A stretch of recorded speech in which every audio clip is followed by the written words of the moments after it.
Hello, everyone. Welcome to Corporate Chronicles Between Suits and Cares. I am your host, Emma. Now, at Corporate Chronicles, we explore the realities of the corporate world. We try to uncover the challenges, and more often than not, we try to tell untold stories. So, today, we are getting into a sensitive but very crucial topic. And before we proceed, I want to provide a trigger warning.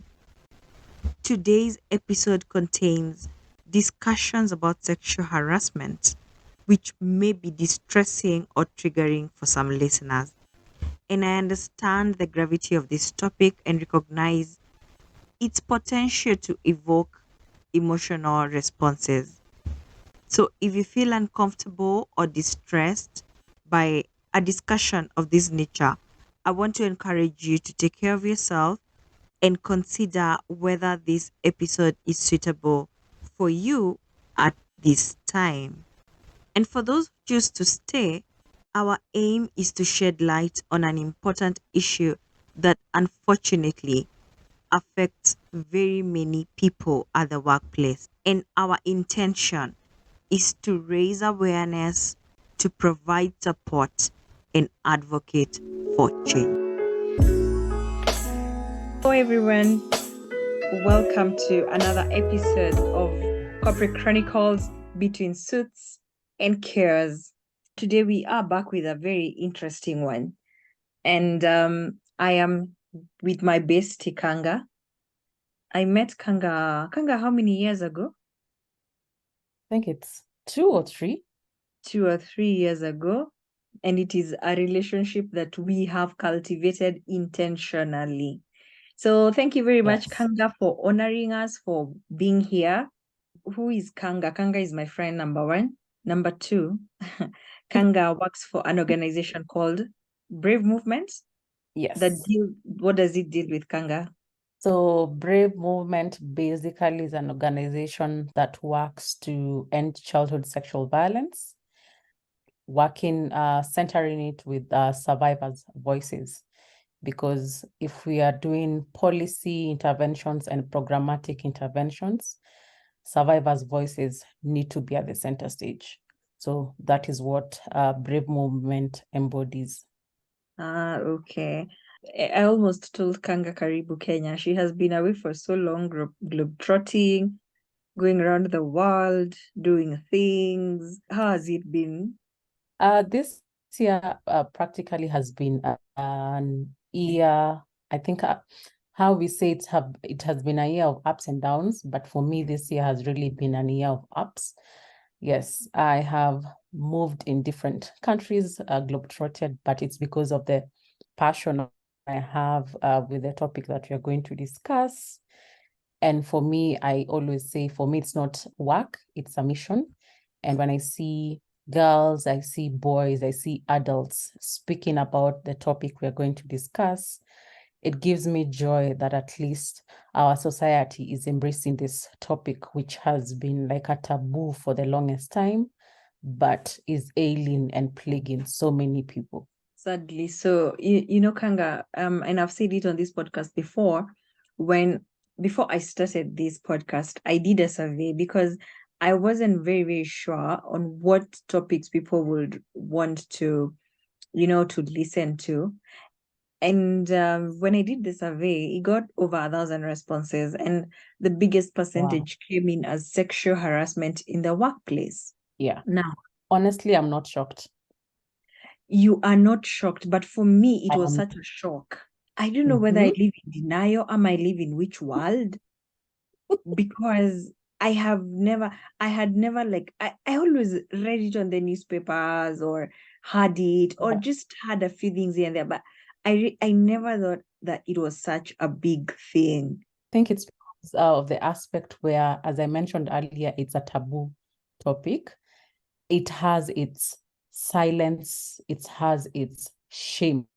So in as much as so many people have gone through sexual harassment, sexual abuse, because of the stigma and shame it's associated with, not so many people speak about it.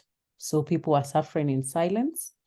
And even when some open up, it's difficult because one, there's lack of information. Then secondly, it's now you're stigmatized about it because you ask questions around what did you wear?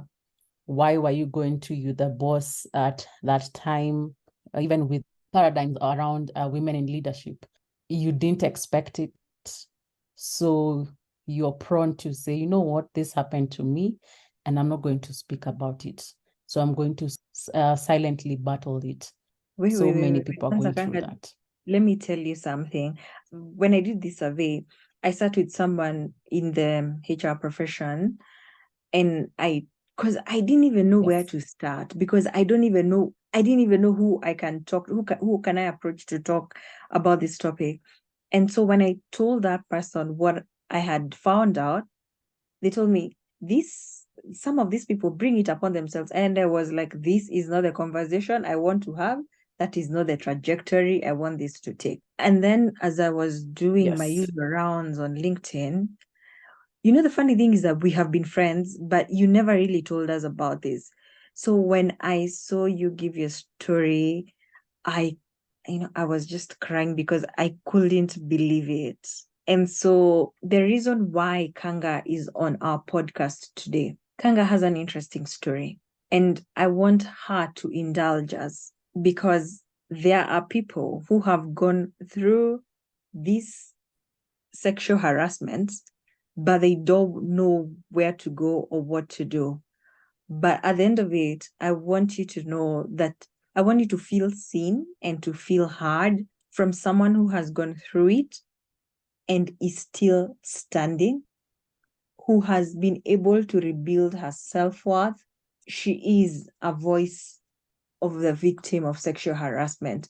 Today, she's on a mission, and that is why she works with the Brave Movement. She's on a mission to amplify this voice. So, Kanga, indulge us. When did it happen? What happened? Thank you, Emma, for the introduction. I think even just to start this off is to say that it took me a while to speak about my experiences because I was plagued with stigma, I was plagued with shame, and also lack of awareness. So at the age of, so many people know that by the age of 10, one of my uncles abused me. But even when I look in hindsight, it didn't start there. I had seen signs around a neighbor of mine who I think I was six, and even at 7 years, who was in high school. I was in, I think, primary.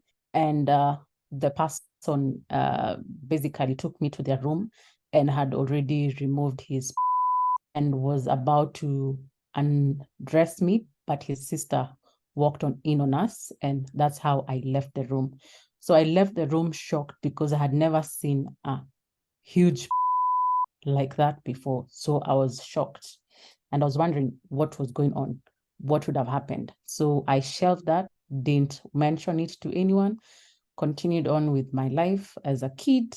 Then at the age of 10, my uncle abused me. And with that, at first I was confused what really happened, because I remember even him smiling and him saying, don't tell your mom. And I think for me, what made me not even speak to my mom was I didn't know what literally had happened. I felt he had abused my body, but now my self-worth, I was looking around like, what will happen to me that I will be known as the girl who was abused?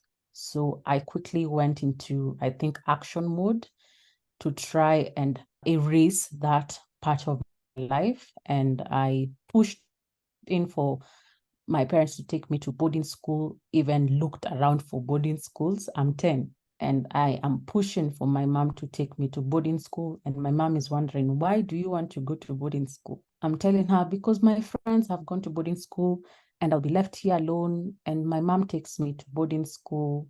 And even in boarding school, I'm still plagued with this thing that happened in my life. So I don't want basically to go to boarding school, but I feel like it's safe.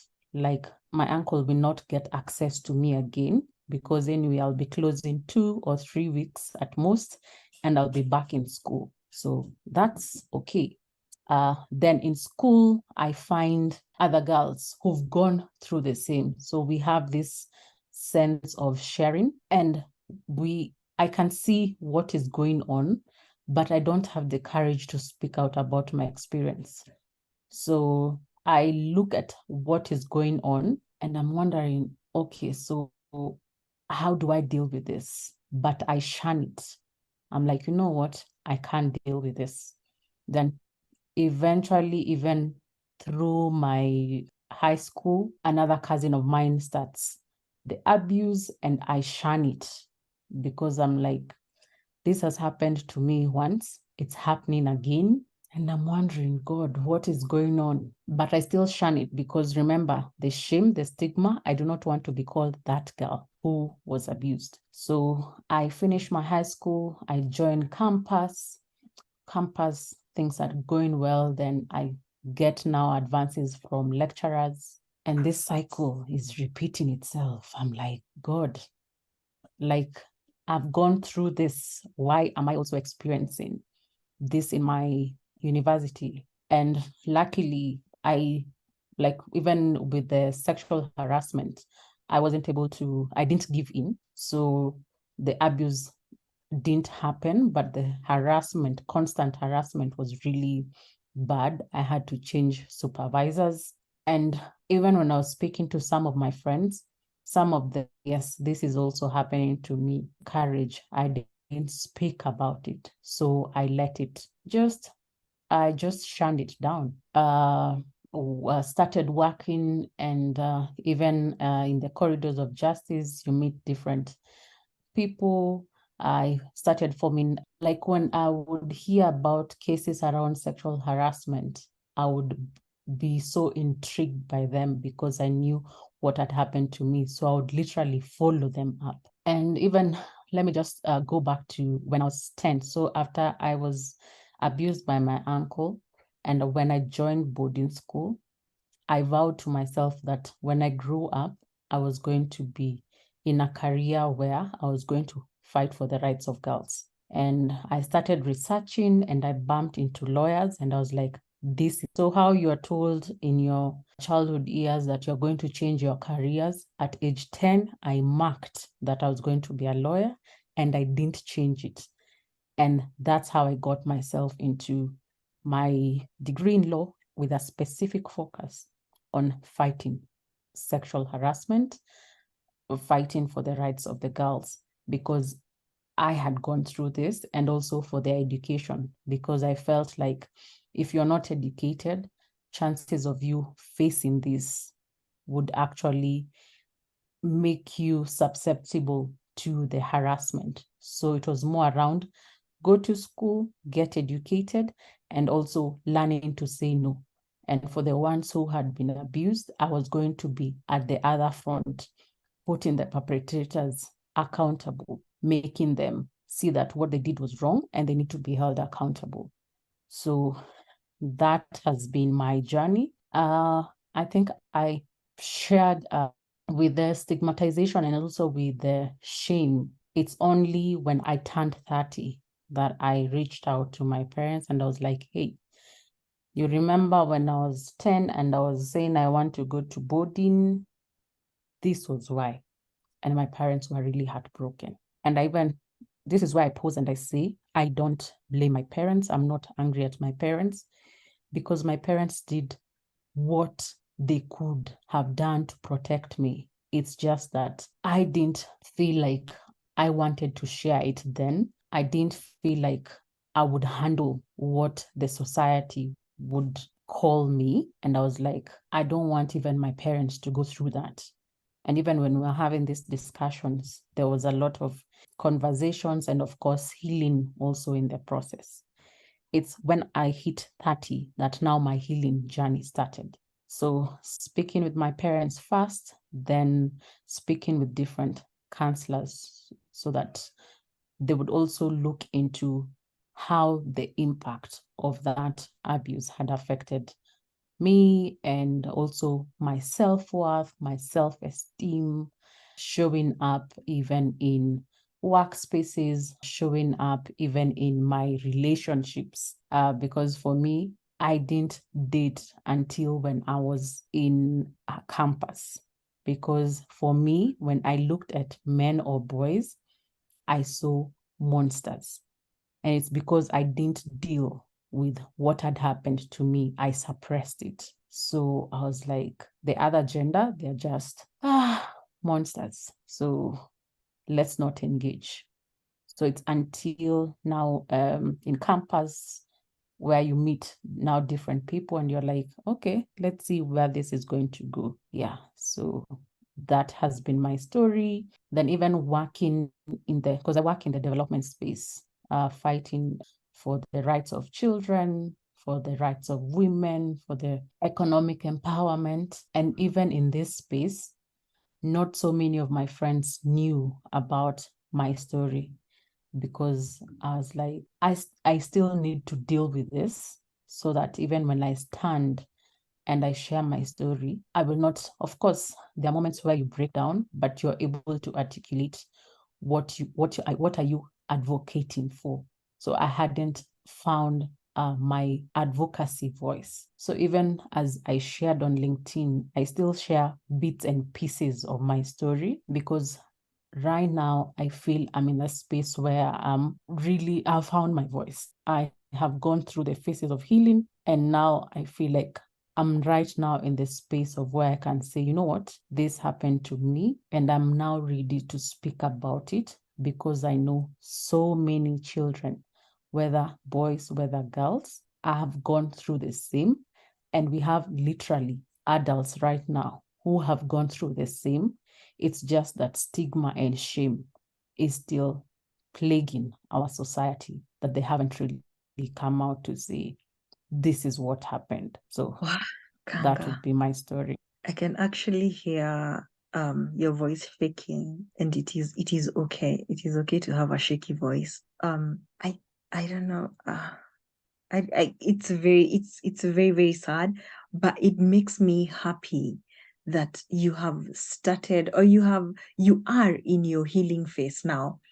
But it took you 30 years, 30, it took you so long for you to speak up at 30 years. Now, how did that affect you as a girl, as a lady? And I hadn't said that Kanga is a lawyer, so she has also been in the corridors of justice, as she has said.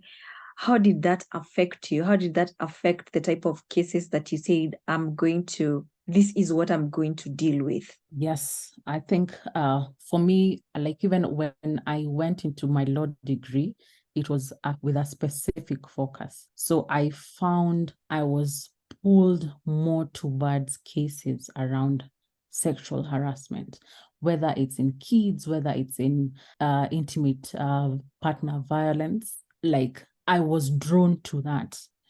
And I remember even my friends would ask me, why do you love this sad stories? Why are you always involved in these stories? And I would say, no, no, no, no. It's because I'm fighting for the rights of children, because I'm fighting for the rights of women.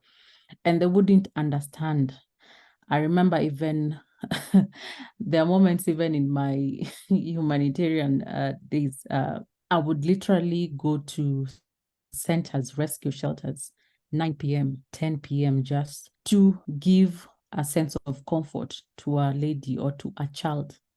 And not so many people understood. Some of them felt I was really enjoying my work, but deep down, it was because I had gone through this and I knew the kind of support that I needed. But because I didn't speak up, I didn't get to experience that. So I was simply standing in the gap for this person to give them the proper information so that their healing journey can start now. And even when I look at support services during my time, honestly, I didn't know about the support services, but now I know the support services. And I'm like, you know what? These were the support services I needed. Psychosocial support. I needed ways of reporting the culprits. because even as we speak around access to justice for survivors, there's one aspect that we look in our laws, that is evidence. So if I haven't gone to the hospital and get checked and get samples, then it is as good as It didn't happen. as a done deal. Oh my Yeah, it God. didn't happen because there's lack of evidence. So I was like, you know what? I am going to stand in the gap so that the perpetrators are found culpable and there's accountability there, then giving the survivors the support that they need. Because I know from my experience the gaps that were there, and it's just leading them to fill these gaps.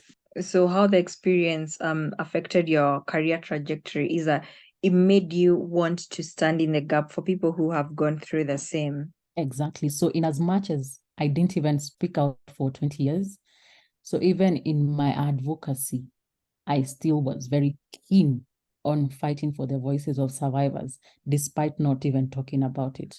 Kanga. Because I saw that and I needed to feel it, whether I spoke about my experience or didn't speak about it. Yeah. And now coming from your childhood, I know that of course dented something, it did something to you.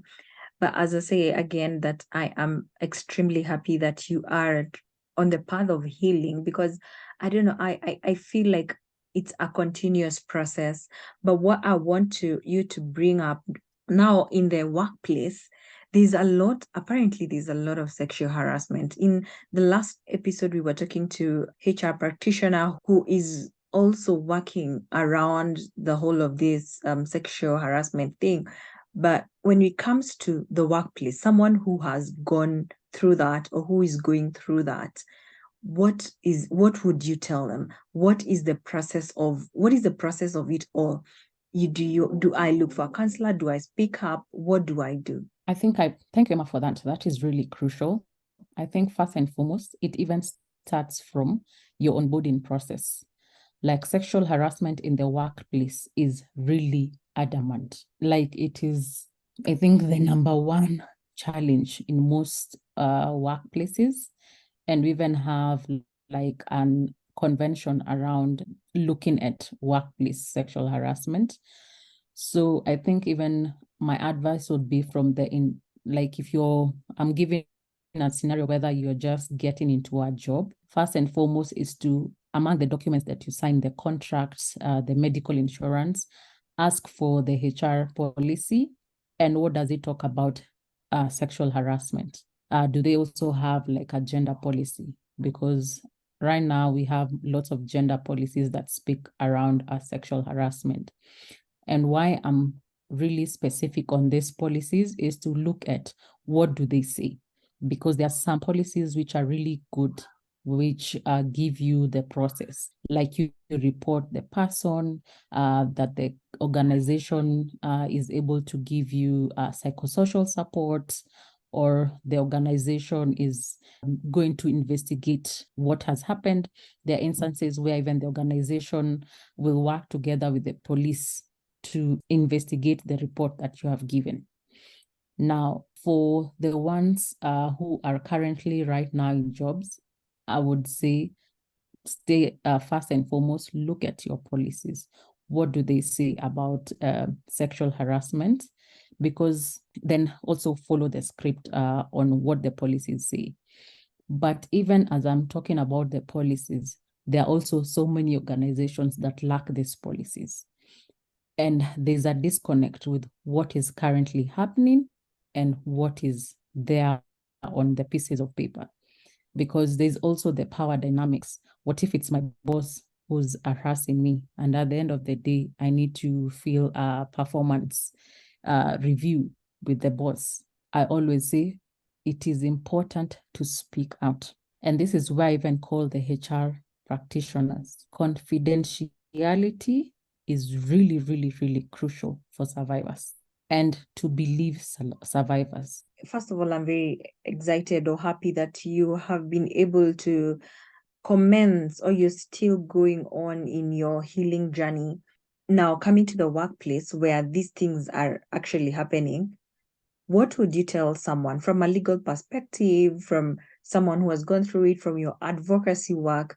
What would you tell someone who is going through it? Where do they start? Because I feel like it's some sort of internal struggle and people would not know where to start if the story that you've given us is something to go by, because like speaking up is a process. Speaking up, you feel ashamed, you feel trapped. What would you tell that person who is listening to you now? Thank you, Emma. Yes, as you mentioned, speaking up is a huge issue. Speak it out, speak it out, speak it out until somebody hears you. What I always say is sexual harassment, especially in the workspace, is rampant. And even when you look at our Employment Act, it has mandated that all employers should have a sexual harassment policy. This policy should stipulate, in case of sexual harassment, what needs to be done. And even as I had mentioned earlier, as we were speaking around evidence, unfortunately, for our laws and even for our courts, our justice system, it is based on evidence. So even as you're speaking out, it's also important to note that as you're speaking out, there will be the aspect of evidence. And sexual harassment is just not verbally. They can also be written materials. So it's important to keep the written materials. And I always say, if you sense, even with even a tiny feeling that you are not safe or somebody is going to sexually harass you, be on the lookout. Have, even if it is a gadget, even if it is somebody who can corroborate your story, because unfortunately, most of the cases go to court, and because of lack of evidence, the cases are thrown out. I know it is a burden, but unfortunately, that is the law that we have now. We operate on evidence. Now, having said that, there are, even when you look at the campaigns that have been coming out around Me Too, we have instances where in workplaces, we have one person who's making the advances. If you might not have the evidence, it's important to also speak with your other colleagues. What has been happening? Have they experienced the same? So that you can also start creating an advocacy plan around sharing your stories. Because I always say, if you do not come out and share it, and I know it is hard, extremely hard to talk about sexual harassment or even sexual abuse. It is extremely hard. Because of the connotations that we have with it. It's important, even if it is you're going to speak to somebody who's going to advocate on your behalf, let it be known. Then my third point is now on the implementers. These are the HR people. If somebody comes to you with an allegation of sexual harassment, it is not the time to start asking, what were you wearing? What were Are you you sure wearing? they harassed you? Yeah. What were you wearing? How Your many nails are too times? red. Uh, Mhm. yes, but what were you expecting? You are meeting him at what time of the night? Just because I am meeting you at what time of the night, even what time of the day, does not mean that I am giving you my body. It is important for people and the society to be sensitized on consent, because consent is really crucial for even in the relationships. It's not just even in the workplace, even in our relationships. Consent should really be something that we are sensitizing people on. So I would look on the sensitization. Then lastly is the enforcement of the sexual harassment policies, or at times we call them gender policies. It's one thing to have a nice document, then another thing to enforce it. And by enforcing it is implementing it, because we have so many people who are going through sexual harassment. Their policies are good, but now the enforcing mechanism is the one which is lacking. So as you create a policy, who is the person they are going to report to, then it also needs to be clearly indicated what are the process, what is that process going to look like, so that from the onset you are very clear, this is what needs to happen. And also, as we do normally refresher courses around, not refresher courses, we do refresher workshops around the policies of the organization. Ensure you also do the refresher courses of the gender policies. And I would advise, even if it is annually, you might think it is a hard job, you might think it is too much, but it is important, so that when somebody is held accountable, they don't say they did not know. It is well out there, everyone, from the intern to even the messenger to even the CEO. Yes, everyone needs to be of that workshop, so that they are well and conversant with what is happening, with what the policies, what the procedures look like. Also, Because nowadays, unfortunately, there's lack of information. There's lack Yeah. of information. Organizations have those policies, but their employees don't know the policies. All right. Also, nowadays, it's not only for the ladies, it's also for the gents. And as you were talking with Kate last week, she said that this is one of the emerging issues, the men issue. Now, Kanga, I'd want you to tell us, how have you coped with the aftermath of these experiences? How did you find your voice? How did you take back your story after going through such a thing? Emma, even before I jump into that, I think I would want to even, that's why when we call about gender, gender it is not women alone, because most of the time it is, when you talk about gender matters, it is women.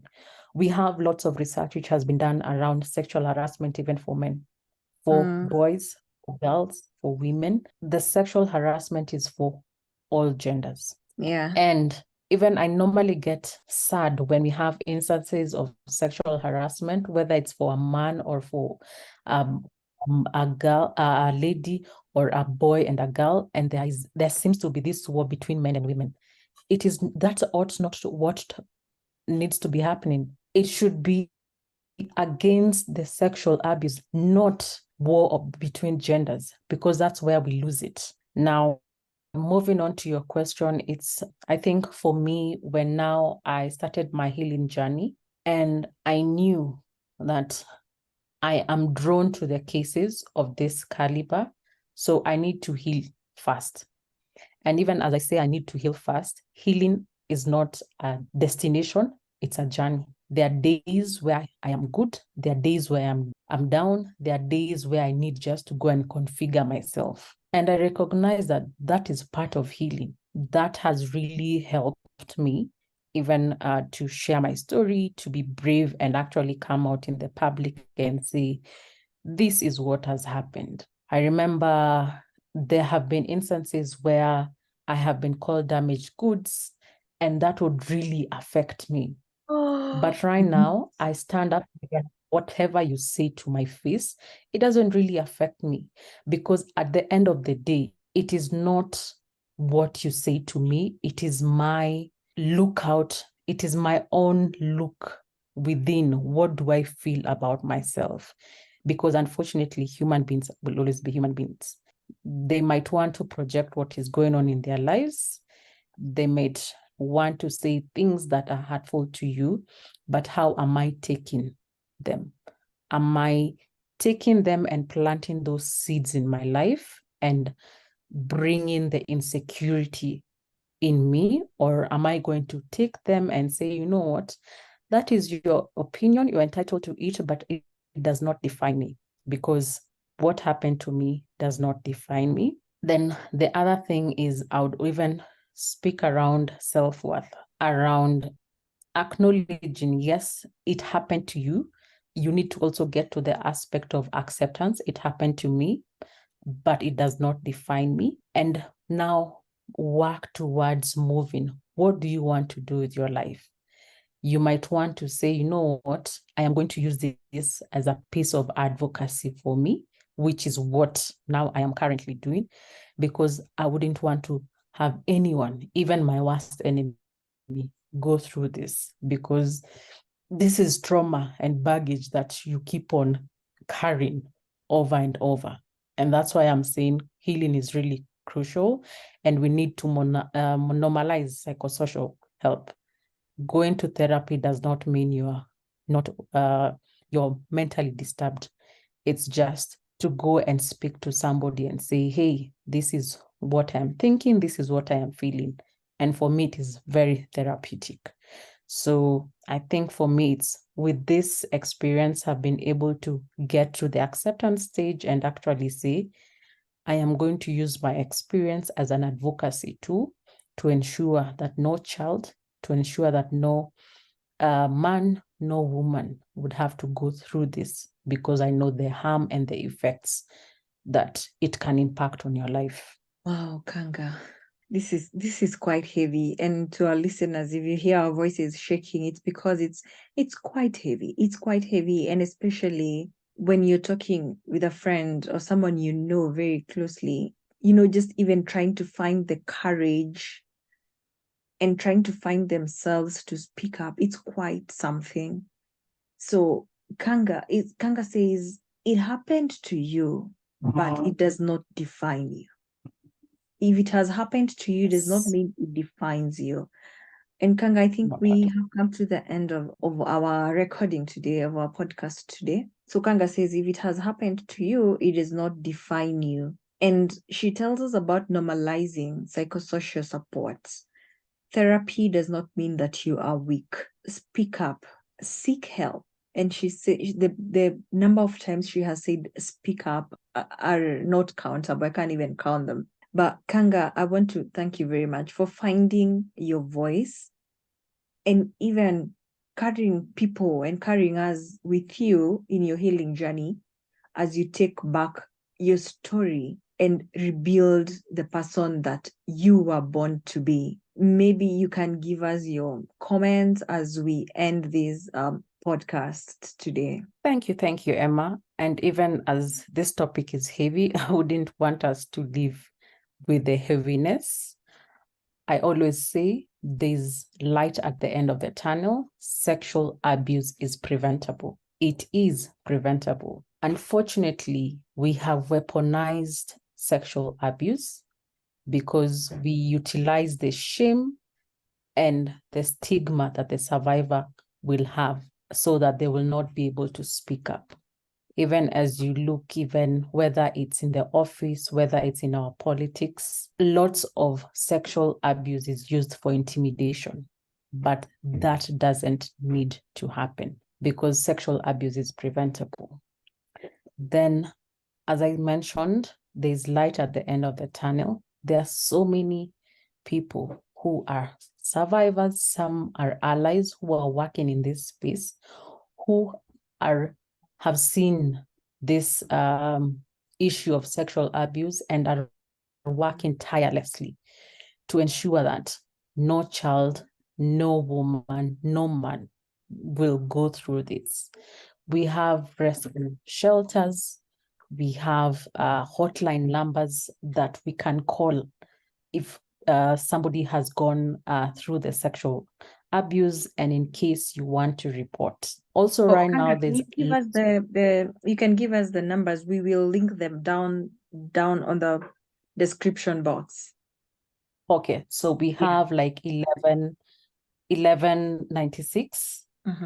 No, you will text them. You'll text me, then I will put them nicely there. Yes, okay. So yeah, I will text you the numbers. So we have the hotline numbers that you can call. I know the other aspect when we talk around sexual abuse is the issue around the duty bearers, especially the police officers. There's lots of advocacy being done around police training, court training, and also judiciary officers to know the kind of language that you're speaking with survivors, and also psychosocial support in issues where we have psychosocial support that needs to be given to the survivors, then what is the language that you're communicating with them, your body language to them, to also inquire from the survivor if they want to be served by a man or a woman. So these are all things that are currently happening. So lots and lots of things are happening on the background. Then lastly, it's about now sensitization of the community. Sexual abuse, I say it's a pandemic. It's just because people are plagued with stigma. People are plagued with shame. But even in my coming out and speaking about this issue, I have found even close friends who've said, you know what, this happened to me when I was young, and I have never spoken about it. Now that you have shared and spoken about it, I feel comfortable to tell you. So I am holding the stories. I know I might share as Kanga, but I am holding so many stories of survivors, whether disclosed or undisclosed, who this has happened to them. So it's important we keep on speaking out. And Kanga alone cannot do it. Emma alone cannot do it. All the organizations that are doing great work, including the ones who are working in Kenya, we cannot do our own. We need, that is from the government, the civil society, the community itself, the survivors. Everyone should be on board. Religious leaders, cultural leaders, all of them needs to be on board, because sexual abuse is preventable. And that is the message we need to take from this podcast. It is preventable. Sexual harassment is preventable, even in your offices. And Yes. the 67% of the respondents who gave us back our questionnaire and said that this is a topic we need to talk about, I hope you have picked something. And if you are there and are going through it, or you have gone through it, I want you to know that what you're feeling right now is completely valid. And going through such a traumatic experience can be overwhelming and deeply painful. You're not alone, and it's not your fault. So as Corporate Chronicles, we are here as your friends and as people who care about your well-being. So it's important to remember that seeking help and support is crucial. You deserve to heal, and you deserve to feel safe again. And don't hesitate to reach out to us. Kanga is going to give us a list of the numbers, the hotlines, or where you can seek support, because she's in this space. She knows a few things. So please don't hesitate to reach out. You are strong. You will get through this. Your courage in facing this is so much admirable, and there are people who want to support you in every step of the way. So feel seen and feel heard. Kanga, we really truly appreciate you.